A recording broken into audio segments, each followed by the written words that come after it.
everybody, I'm Sean, and today I want to talk about 9 signs that you live in an emotionally abusive household or have an emotionally abusive family or even had an emotionally abusive family. Emotional abuse can be just as bad as physical abuse. You can just have the same effects and the same type of trauma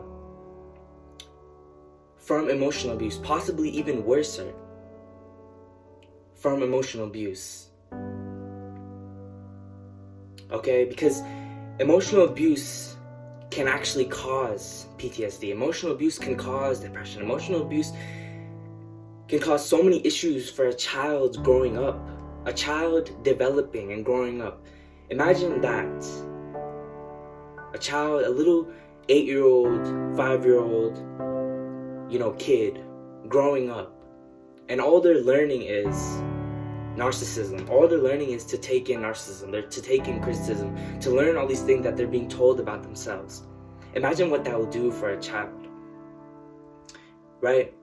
A lot of times, children who go through emotional abuse from their family, because a lot of times we don't recognize that emotional abuse is something bad, because physical abuse, not saying emotional abuse or physical abuse, one is better than the other, or one is easier to recognize, Even physical abuse is very hard to recognize sometimes, or very hard to accept and embrace, and talk about, because imagine being told all these things or being hit by your parent, someone who you're supposed to look at as your role model, someone who's supposed to be there for you.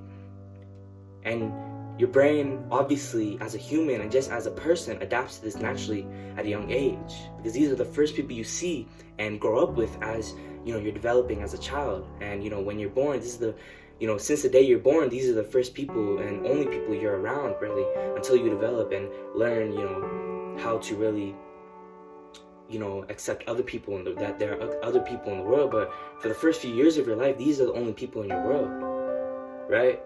And even after you learn, okay, my parents, my family's not the only people I have. I can have friends, I can have, other people in my life. Even then, it's like you don't know how to respond when a parent is causing you emotional pain, is when a family member is causing you emotional trauma, because it's a family member, right? So what normally happens is you think that this is normal, or you won't accept it. It's very hard to accept because this is a person who's supposed to be there for you, right? So a lot of times children who go through emotional abuse and go through, and live in an emotionally abusive household, or just an abusive household in general, oftentimes have low self-esteem. A lot of times they're very sensitive. A lot of times, an effect, that comes with PTSD is a lot of people have sensory overload. But just in general, people, children, they have anxiety that covers up anger. So instead of breaking out and standing up for themselves, right, through that pent-up aggression, a lot of times they have anxiety. So a lot of times they freeze and they don't know what to do. That's why a lot of times it's very hard for people to open up, and sometimes possibly takes years for them to even recognize, oh, this is why it was happening. It was not me, it was them. So a lot of times children don't even know who they are. Children, some even resort to suicide, even at a young age. A lot of 10-year-old, young children, can resort to suicide as the only thing they feel like they have left is to end their life, because now their brain is adapting to learn that, okay, they're not good enough, because that's what everybody's telling them.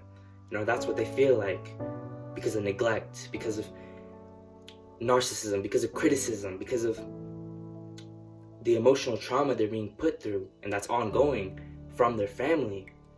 Not from just a random person, from their family. That's ongoing. So that's why, that's how powerful emotional trauma can be.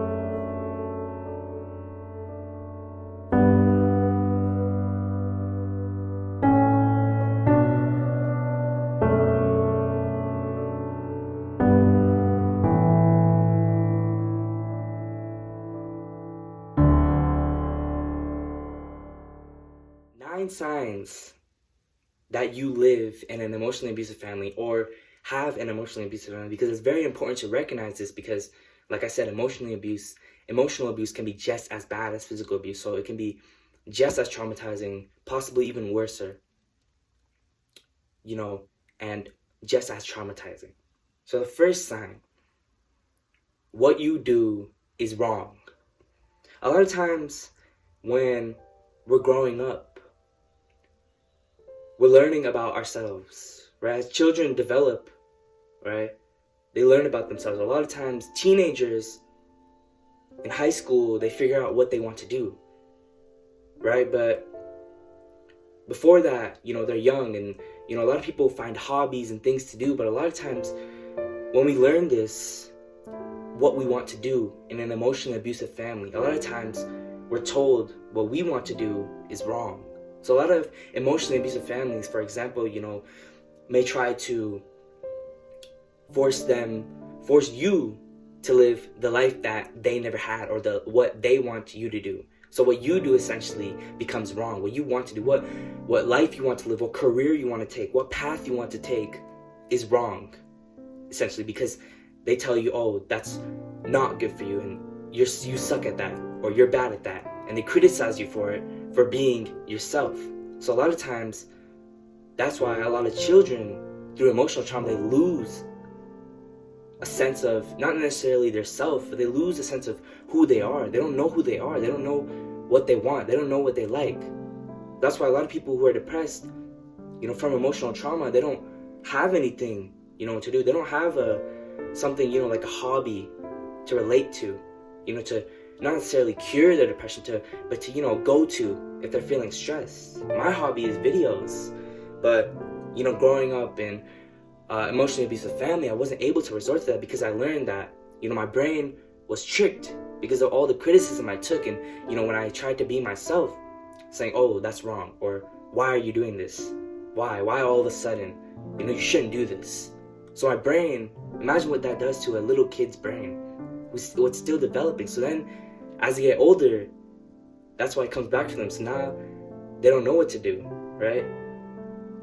So, when you live in an emotionally abusive household, what you do is always wrong. What you want to do is always wrong. What career you want to take is always wrong. A lot of, certain cultures in this world might want you to become a doctor, but you don't want to become a doctor. You want to become your own businessman. You want to own your own business.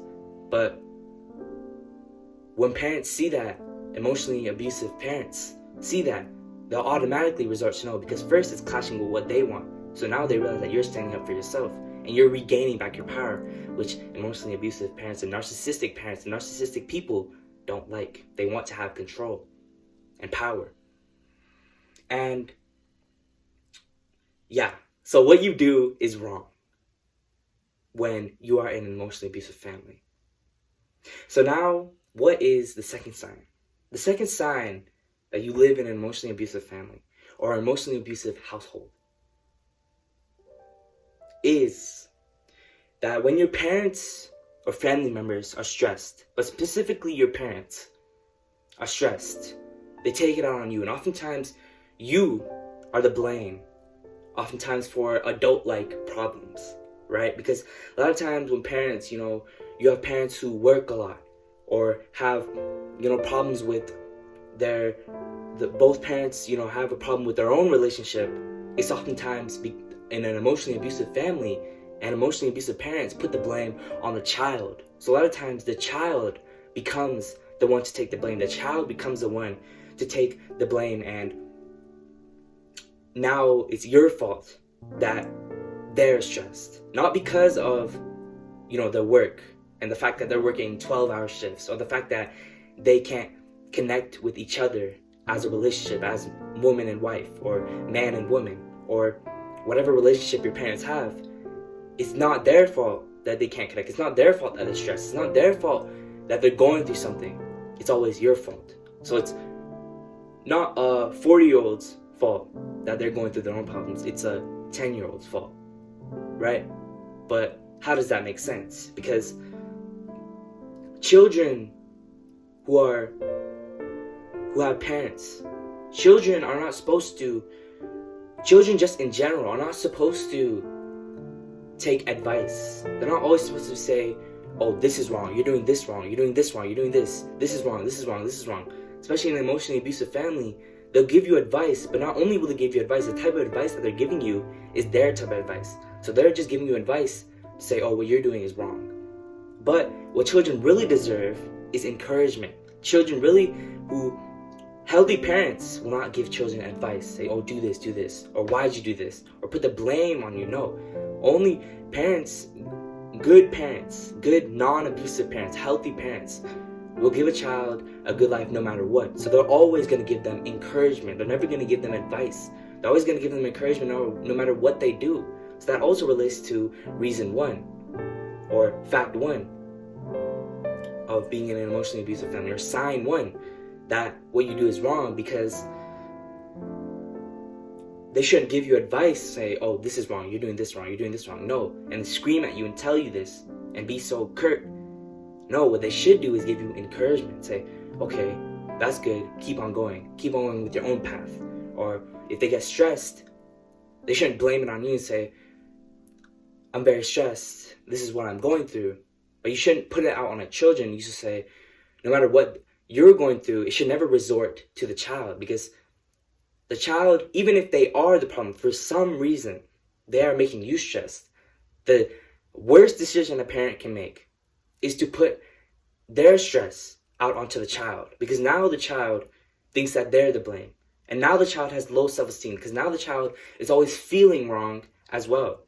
They're always feeling wrong. So not only do they have low self-esteem, not only do they not know what to do with their life, they also don't know how to feel right. They don't know how to feel okay. They always feel like they're wrong. They're always mind-fucked, in confusion. Because the ones that they're supposed to love, the people that they're supposed to look up to, are telling them this, and telling them that, and taking their stress out onto you, and saying that, oh, you're the one to blame. This is all your fault. You ruined my life. Why are you here? Which obviously will relate to and resort to a little kid wanting to commit suicide, because they're being told, this is all your fault. You're basically not supposed to exist. If you didn't exist, I would be much better off. Right?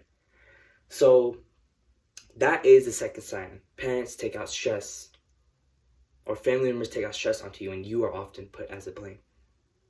But really, you're not. It's just your parents are narcissists and they're emotionally abusive, and that is what they do. So the third sign that you are in an emotionally abusive family is that family members will often try to bring you down. A lot of manipulation comes from when family is trying to be nice to you, right? They'll try to manipulate emotionally. A lot of emotional abuse comes from manipulation of feelings, and a lot of emotional abusers, narcissistic abusers, will manipulate your emotions, use your emotions, right? As if they control you, but use your emotions in a way to bring you down. So a lot of times, through manipulation, family members might be nice to you. They might say, okay, this is, they'll act nice to you just to make you feel safe, right? They'll try to make you feel safe, because you eventually, growing up, will, before you know that they're an emotionally abusive family, before you know what they're doing, before you realize that you're living with a manipulator, you often, and especially if the manipulator is your parent or a family member that's supposed to be trusted, a lot of times you'll accept this niceness, you'll accept this, love that's fake, really. And once you accept it and you start to feel happy, a lot of family members, narcissistic abusers, narcissists, will bring you down as they see that you're happy. So that's why, again, relating to the first sign, that what you do is wrong. So a lot of times, when you feel happy about what you're doing, family members will notice this, and they might get jealous, because a lot of times family members, parents, are going through their own depression, and they want you to live the life that they never had, but in a negative way. Because sometimes that's not all a bad thing. Sometimes it's okay to encourage people, to do things that, maybe you never had a chance to do. But then again, it's encouragement that is good, not advice all the time, saying, do this, do this, do this, do this, and essentially becomes rules. So many rules that turn into beliefs that children get stuck in. And now they are forced to live this type of life and never actually be free from their superego, from beliefs, from trauma, from pain. So a lot of family members, emotionally abusive family members, when you're living in an emotionally abusive household, a lot of people will try to get you up and get you happy, or even just see you happy. When they see you happy and see you doing good, that's essentially hate. They see you doing good, they get jealous. And now they want you to fall. They want you to be back where they are, essentially. Because people who don't have what you have get jealous. But those are only narcissistic people, and emotionally abusive people have that trait.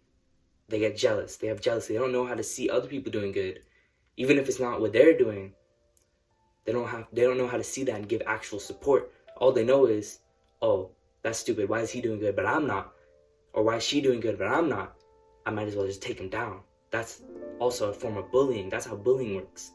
But in an emotional abusive family, a parent is not supposed to bring down the child. A parent, like I said, is always supposed to be encouraging the child, giving, not necessarily pampering the child, but giving praise to the child, never bringing them down through advice and saying, oh, why are you not doing this? You should do this instead of this. What you do is wrong, and what I say is only right. Nothing you do is right. Right? So a lot of times when you feel happy and they see you doing good, they want to bring you down, and they'll try to bring you down. Right? And that essentially is manipulation.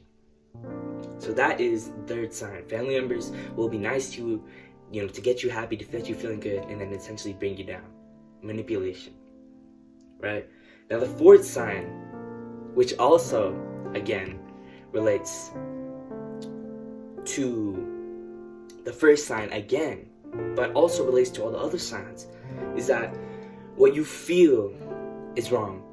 Right? What you feel is not okay. What you feel is often dismissed as a child. What you feel is dismissed as a child, and what you want to feel is not okay. So a lot of times, emotionally abusive parents, a big trait that they have is neglect. A big trait that they have is not showing affection. So a lot of times when you're sad, emotionally abusive parents might say, oh, you're weak, or why are you sad?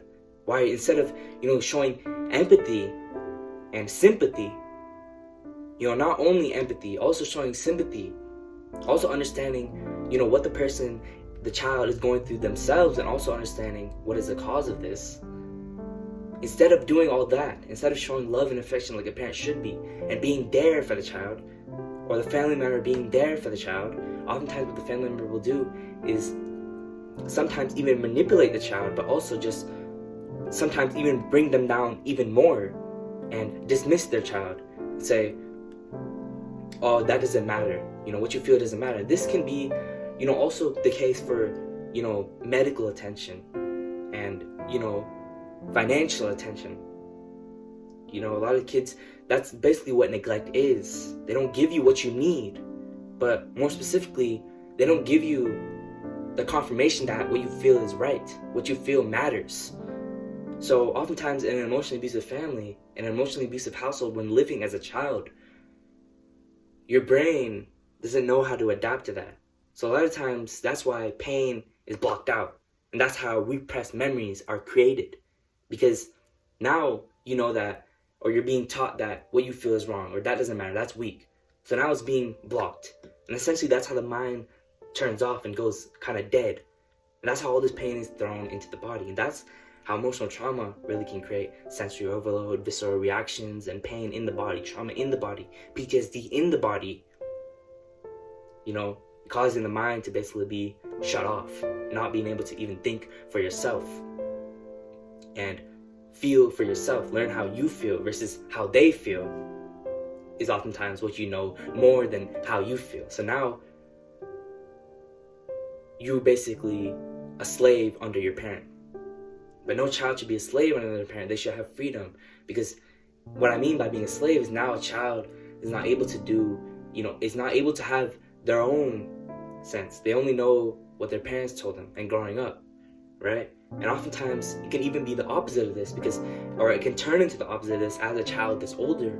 As a teenager, now they're completely independent, because now they have to, relearn what they know now. As they realize they're going through trauma, as an adult realizes what really happened. Now they've been told all these things, but all those things were just what they thought and what they wanted, not what you actually wanted. It was not actually what the best was for you, it was the best for them. So actually what happens is, now you don't know how to feel for yourself. You don't know that you're depressed. You just think, oh, that doesn't matter, that's weak, or that doesn't matter, my pain doesn't matter, it doesn't matter. And that's why a lot of times emotionally abusive family members and parents can do this on purpose, to basically manipulate you to not realize that you live in an emotionally abusive family. Why? Because then you won't know that your depression is real. You won't know that you're actually going through pain. Because why do they not want you to realize that you're going through pain? Because what is the cause of this pain? Them.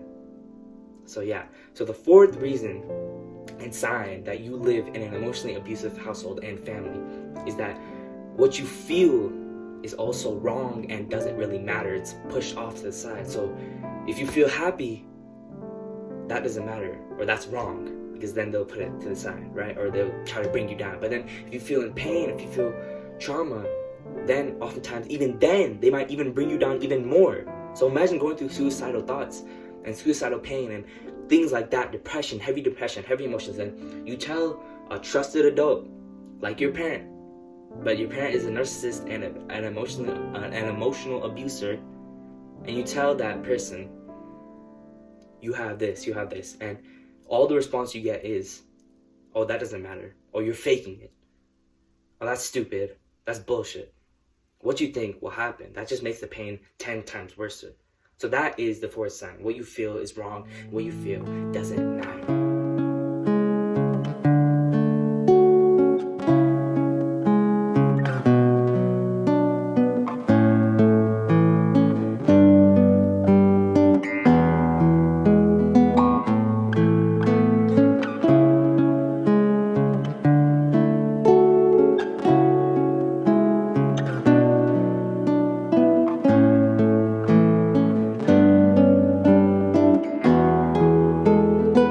So the fifth sign that you live in an emotionally abusive household or have an emotionally abusive family is that you often get yelled at or even threatened.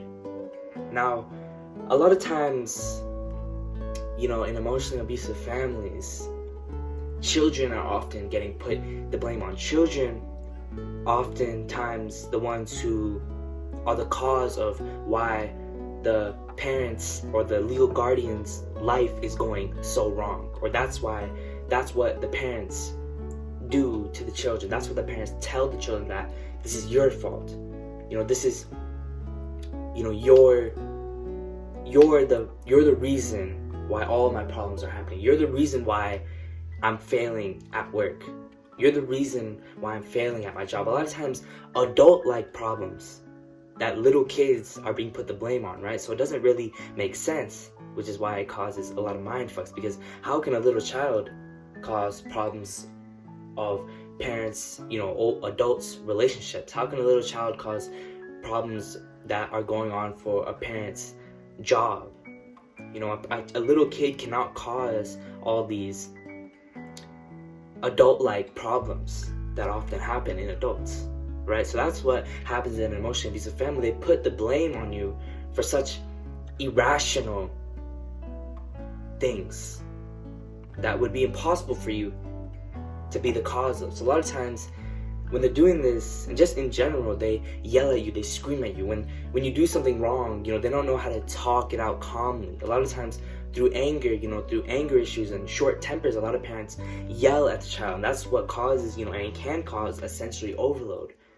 And also can cause, mind fucks, right? Because the children, is not only getting told that they're doing all these things, and told that this is their fault, they're also getting yelled at. So not only do they have pain that is being created, low self-esteem that's being created, they're also having a lot of noise that's being thrown onto them that can be so traumatizing, that is causing a sensory overload onto their body, So a lot of times, people who are recovering from this type of trauma, they had parents who screamed at them or yelled at them, or people who yelled at them and, screamed in their faces. When they hear those noises, right, that's why the trauma comes back for them and causes a sensory overload, because, their mind essentially can't handle all that, right? Not only are they being screamed at and hearing all these noises and having to be so aware at such a young age, they're also being told all these things at the same time. So it's causing so much pain. That's why emotional abuse can be so harsh on a little kid. But also, more so, a lot of times, like I said, children are being put the blame on for adult-like problems. That is the worst thing you could do, or there's no worst thing that you could do as a parent. All of these things are the worst thing. It doesn't take multiple things for a child to be hurt. Just one thing can traumatize a child and scar a child for life, right? So parenting is such a powerful role that one has to be able to take on and be very, knowledgeable to take on, right? So a lot of times, as I was saying, you're being blamed as a child for adult-like problems. So a lot of times you get threatened. A lot of parents give little kids suicidal threats, like, I'll kill myself if you don't listen to me, or I'll kill myself and it's your fault because I'm having all these adult-like problems in my life and it's your fault, so I'm gonna kill myself and it's your fault, right? Or having threats like, I'm gonna do this if you don't do this, right? Like, if you don't listen to me, I'm gonna leave.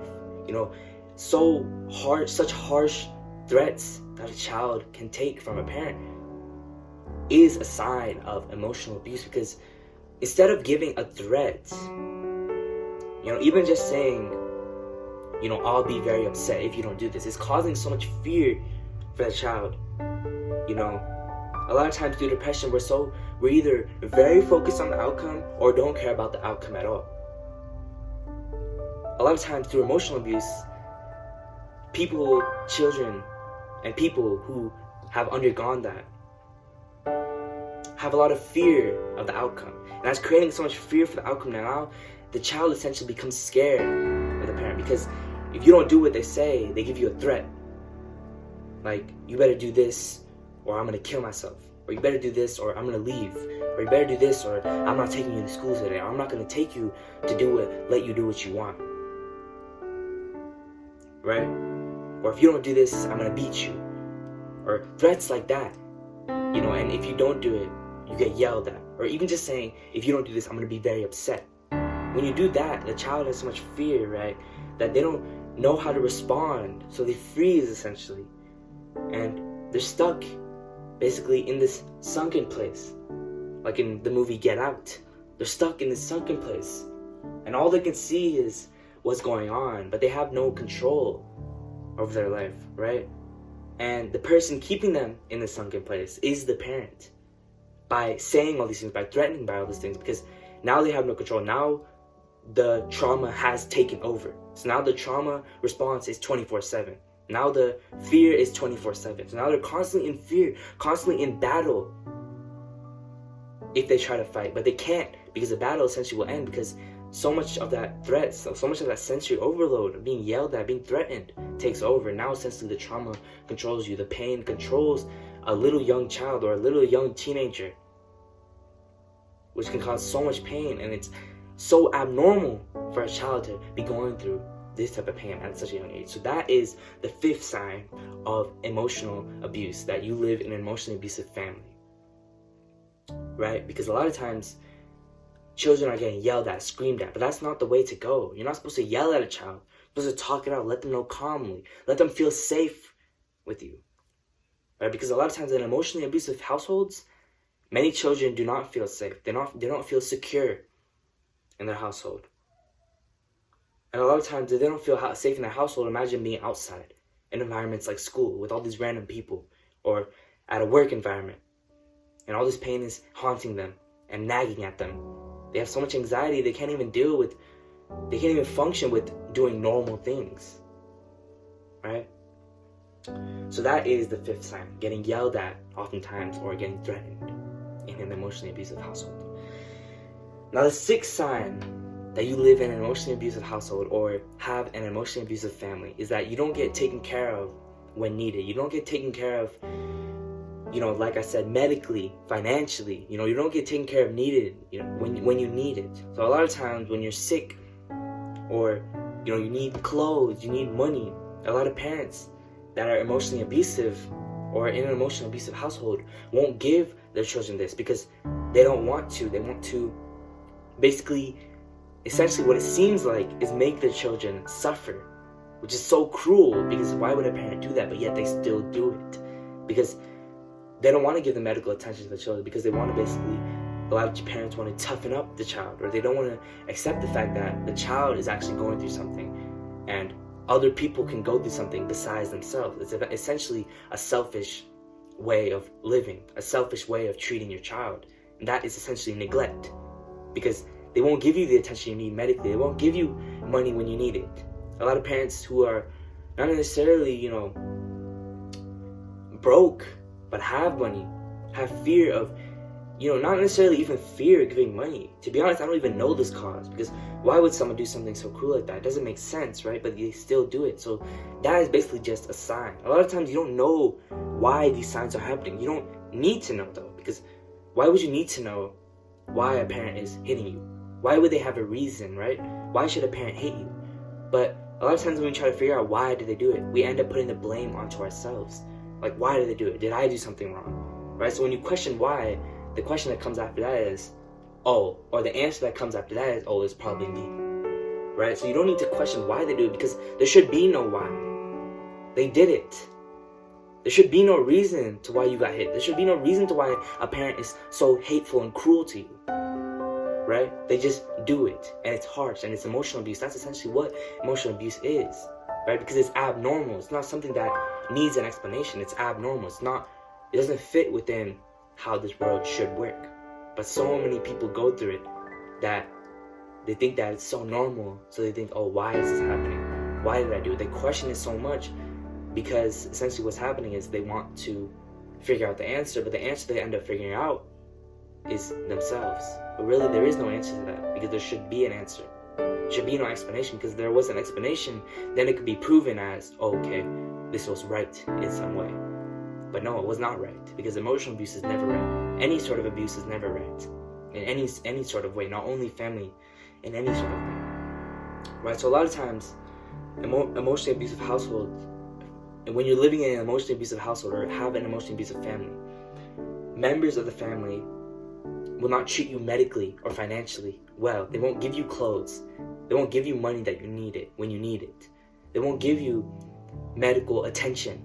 Like when you're sick, you're the one dealing with it, not them. You're the one giving yourself medicine and making sure you're sick. A lot of times when you don't even know how to do that, you just end up being sick, right? So that's why emotionally abusive households, right? When you're living in one of those as a child, a lot of times, it could damage you physically because you're not getting the medical attention you need sometimes, right? And parents are too selfish to give a shit about their child. So that is the sixth reason. Now the seventh reason is that family withholds love from you and neglects you, which is essentially the same thing as the sixth reason, except that in this time it's love. So a lot of times family, when you're living in an emotionally abusive household and you have an emotionally abusive family, you don't get a lot of affection. You don't get a lot of love shown because a lot of parents don't know how to show that love because a lot of parents who are emotionally abusive have their own problems, right? And they don't want to care for the child because they don't want to give the child the best life because a lot of times parents get jealous of the fact that now the child is a child and they have the opportunity to grow up in a different way that I had. That's why also parents throw this idea of, okay, you have to do this. And this is what I want you to do because, I never had a chance to do it, so I want you to do it. And that's how it turns into control through advice versus encouragement. Say, you should do this, but if you didn't, I wouldn't care. I'm happy with whatever you do, right? So a lot of times family, emotionally abusive family will withhold love from you. They won't show affection. They won't be happy with what you're doing and show love. The love should, from a parent to a child, should be unconditional. But a lot of times in an emotionally abusive family, it's conditional. So if you don't do this, I won't love you. Or if you do this, I won't love you. That's why a lot of people who are changing sexual identities and their parents neglect it and say, oh, I don't love you for this. I don't love you for that. They get a lot of insecurity about who they are and they can't be who they truly are, right? They want to switch, sexual identities. They're coming out. But the parent says, oh, no, that's not true. I don't love you anymore for that. Or if you turn into this, I won't love you like that. If you become this, if you become gay or lesbian, I won't love you. And when a child hears this and they know that, they just haven't came out yet, that's going to cause so much anxiety that a child is basically blocked, trapped behind this wall that their parent has created, right? So a lot of times in an emotionally abusive family, you're getting neglect and the love is so conditional that you have to do things for a parent to love you. But that's not true love, because then if you don't do those things and you want to be your true self and they don't love you, then they never really loved you in the first place. So they're just being selfish and only trying to love themselves through you. So basically they're treating you like a package instead of a person, which also happens a lot of times in emotionally abusive families, right? So the 8th reason that you live in an emotionally abusive household or have an emotionally abusive family is that you feel emotional pain from the family. A lot of times parents can cause depression, parents can cause triggers, parents can cause anxiety, suffering, right? Pain, emotional pain. You don't feel comfortable around your child, or you don't feel comfortable around your parent, and the parent is the one causing this pain. The parent is the reason why you're depressed. When you come around them, they will always find a way to make you depressed. They will always find a way to take you down. They're causing all this emotional pain, right? But a lot of times we think that's normal. We think that that's normal, but as we start to learn that this is not normal, we realize that these parents are not even my parents, right? These parents don't even act like my parents. So you feel so much emotional pain from the family, and they cause so much emotional pain for you. That is not a normal thing. Family should be there for you. Family should encourage you. Family should show only nothing but love. Why should a parent have to hate on the child? Why should a parent have to control the child? Why should a parent have to not give the life that child deserves? There's no reason. There's no valid explanation that a parent can truly give that will ever make any psychiatrist or any person who has some sense of how a real family works understand their reasoning, right? So a lot of times emotionally abusive families cause emotional pain for you. Why? Because a lot of times family members that are causing emotional pain for you have their own depression. They have their own suicidal thoughts. That's why threats like, if you don't do this, I will kill myself. They have their own suicidal problems. They have their own depression. They have their own anxiety that they just throw onto you because they don't want to deal with it themselves, right? And a lot of times, instead of their anxiety covering up their anger, as a child would happen, their anger covers up their anxiety, right? So a lot of times when they get nervous or scared, they take out all their anger onto you. And now that's why you're the one to put the blame. But really, you're not. Because a lot of parents who are emotionally abusive, there's 2 routes that a child can take, right? They have a very ambitious route or their suicidal route. Some people take both, right?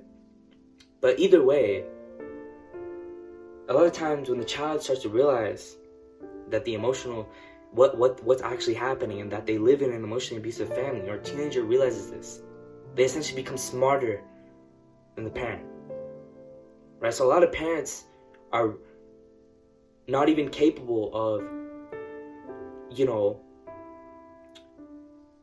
teaching their children and guiding them.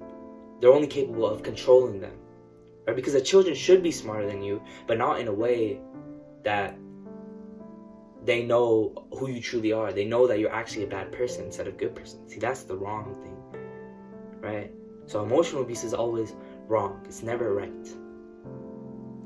So the 9th and last reason that you live in an emotionally abusive household or suffer from an emotionally abusive family is that you are not comfortable around family members, which is what I already said with feeling emotional pain. But essentially, a lot of times we get scared as children, right? A lot of parents are creating this fear in our mind because we're so focused on the outcome. What will they think? What will they do? We're basically, everything that matters is what they say.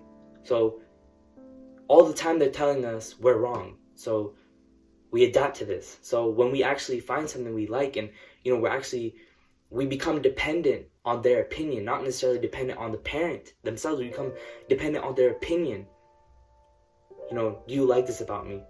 Do you care about this about me? And that's actually a normal thing. You should care about the opinion of your parent, because your parent should not give you any bad opinions or negative opinions and try to take you down necessarily, right? It's okay to care about their opinion, but when you care about their opinion through that fear response, like, what are they going to say? What are they going to do? If I do this, they may not like it, so I can't do that. But I actually like this thing, but they won't like it, so now I can't do it. Now I can't live the life that I want to. But really what you have to say is fuck them. Because essentially that's what it really gets to. That's what it really comes down to. It's like, are you going to live under them your whole life and be controlled by them their whole life? Or eventually, when will it be time for you to stand up for your own and live your own life? When will it be time for you to live your own life and truly stand up for yourself and stand up for your own rights and what you actually love? Not what they love, what you love, right? So a lot of times when this fear is created, we're not comfortable around our parents, we're not comfortable around family members, we're afraid they'll say something or mock us or, like say something embarrassing about us just to embarrass us, to take us down. Because that's all emotionally abusive families and narcissistic families, their main goal is to take you down. Their main goal is to bring you down and hold you down to what they want you to do. But a lot of times what they want you to do is to stay down, to suffer, to not be successful. But even when they tell you, the manipulators will do this, right? They'll tell you, okay, we want you to do this. But sometimes when you actually do that thing, then they'll say, and then you're happy because you assume that they're happy that you're doing what they're saying. Even then, they'll bring you down. That's what most manipulators do. Even after you do exactly what they want you to do, even then they'll bring you down. So most of the time, emotionally abusive families, they don't want anything for you. All they want you to do is just to be down. And that's really what you have to realize, is that they don't want anything good for you sometimes. And that's really, once you realize that, you'll be able to let go of them completely. So that is the 9th and last reason and sign that you live in an emotionally abusive household, or have an emotionally abusive family, or have had an emotionally abusive family.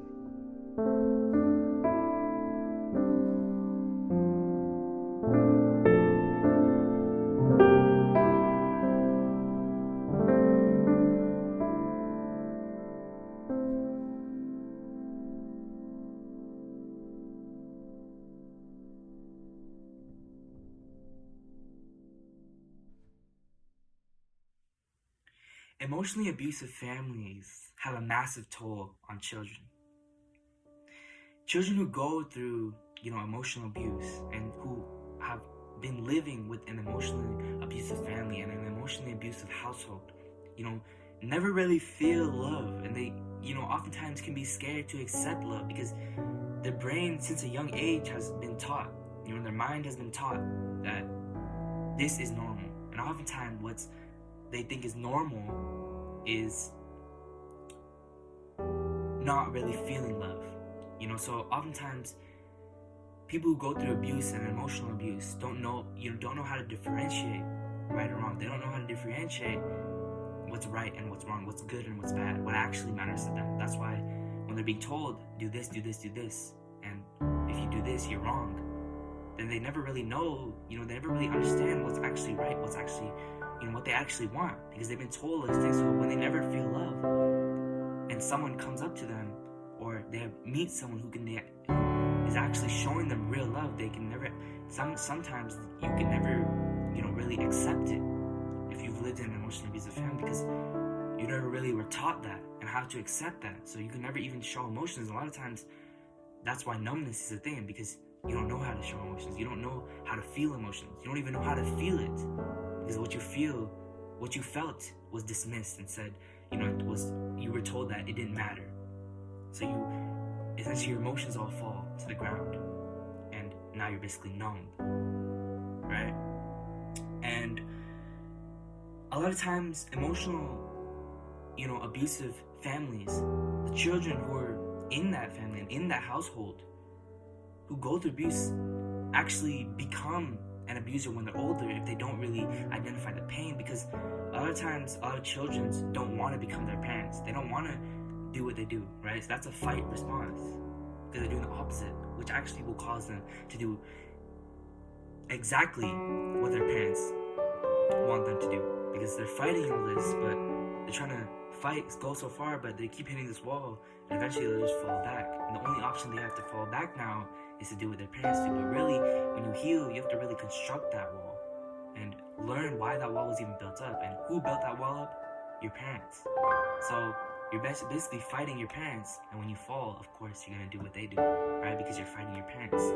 So a lot of times, this can be avoided, right? Because when pain the child experienced from the family is realized, you realize this is the cause of pain, this is why the wall is constructed, then you won't be fighting, you won't be flighting, you won't be freezing, right, and blocked up and not even be able to say anything or do anything, right?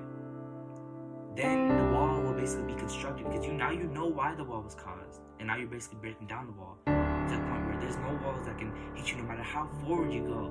And that's essentially how you find your true self, because once you find your true self, there's no need to force yourself to see your true self or think about your true self or, know your true self. You don't need to, you need to know who you are, but you don't need to know and create belief systems about your true self, because then essentially it's not you.